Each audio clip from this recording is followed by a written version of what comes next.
Nous voici donc entrés, frères et sœurs, dans la lumière grave et douce du jeudi saint.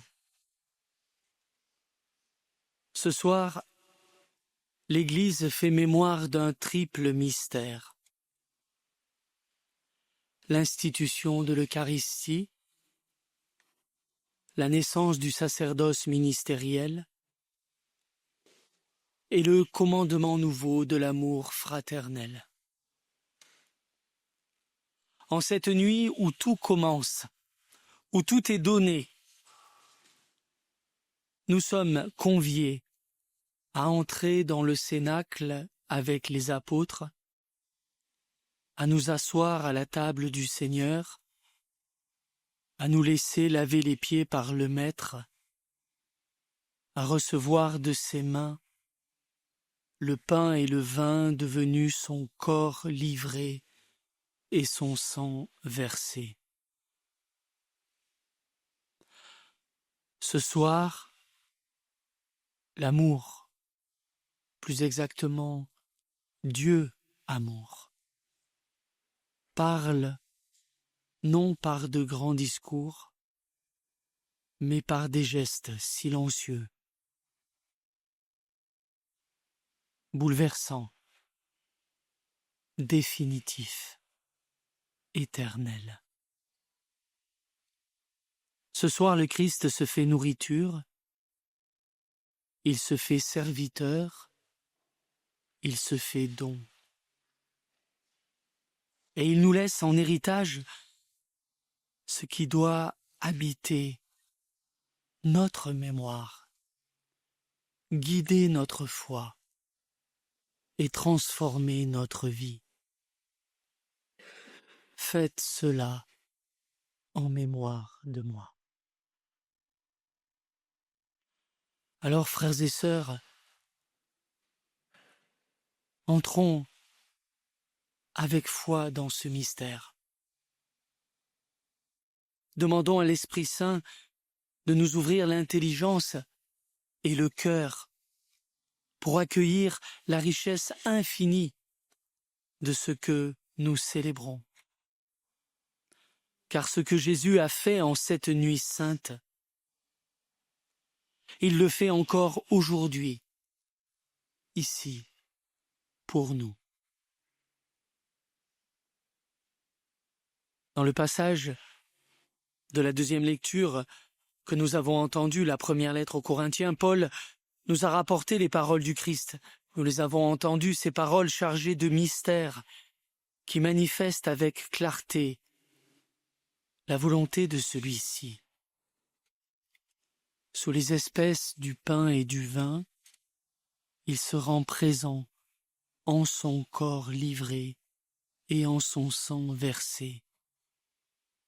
Sacrifice de l'alliance nouvelle et éternelle offerte à tous, sans distinction. Et de ce rite sacramentel qu'il remet à l'Église comme preuve suprême de son amour, Jésus constitue ministres, ses apôtres, et tous ceux qui poursuivront son ministère au cours des siècles. Vous savez, frères et sœurs,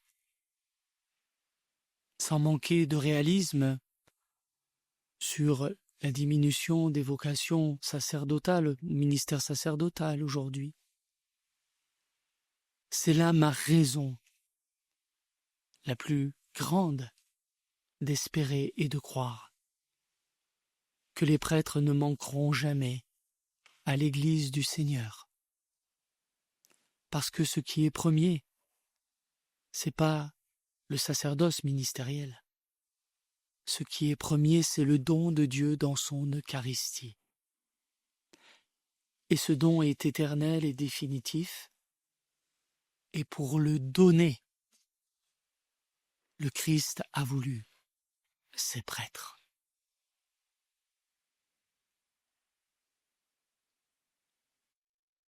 Dans le 4e évangile, à travers l'épisode du lavement des pieds, que Jean est le seul à nous rapporter parmi les 4 évangélistes, en lieu et place de la dernière scène, vous le savez bien.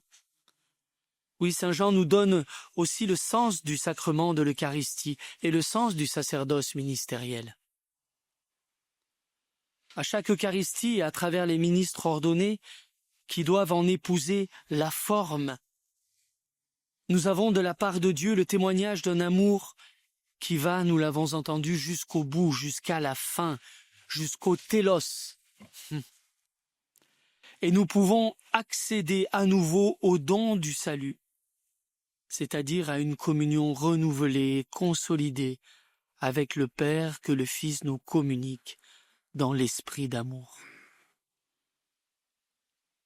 Mais, comme le disait si bien feu le pape Benoît XVI, l'amour donné est la dynamique de l'amour partagé. Qu'est-ce que j'aime cette expression. Le lavement des pieds et le sacrement de l'Eucharistie sont les manifestations d'un même mystère d'amour. Le mystère de la vie divine révélée, communiquée dans la vie tout entière du Christ. Ce mystère a été confié aux apôtres, aux ministres ordonnés et à leur manière à tous les baptisés, pour que, dit Jésus, vous fassiez vous aussi comme moi j'ai fait pour vous, chacun selon sa vocation respective. Et c'est de cela dont nous sommes appelés à faire mémoire à chaque Eucharistie. Faites cela en mémoire de moi. Se faire mémoire n'est pas simplement un vague souvenir. Non, se faire mémoire est une actualisation du mystère du don du Christ pour nous, nous donnant d'en goûter réellement et efficacement les fruits. Se faire mémoire, c'est ce mystère que contient chaque Eucharistie, ou comme le disait si bien le cardinal Journet, chacun d'entre nous est rendu présent au pied de la croix pour recevoir avec Marie le corps du Christ livré pour le salut du monde et pour recueillir avec Marie, Jean et les femmes qui étaient là chaque goutte de sang que Jésus a versé par amour pour nous. Vous imaginez, frères et sœurs, à chaque Eucharistie, nous sommes rendus présents au pied de la croix. C'est ça l'actualisation. C'est nous qui sommes comme happés dans cet unique instant, unique parce que éternel et qui rayonne sur tous les temps. Cet unique instant où Jésus, livrant son corps et versant son sang, prononça ces paroles. Tout est accompli, et il remit l'esprit.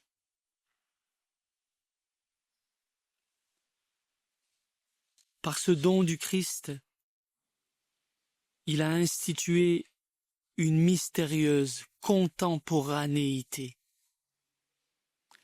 entre ce moment de la croix et plus encore tout le triduum pascal et le cours des siècles. Dans l'événement pascal et dans chaque Eucharistie qu'il y actualise, il y a un contenu que l'espace et le temps ne sauraient limiter, puisqu'en cet événement est présente toute l'histoire en tant que destinataire de la grâce de rédemption et de salut.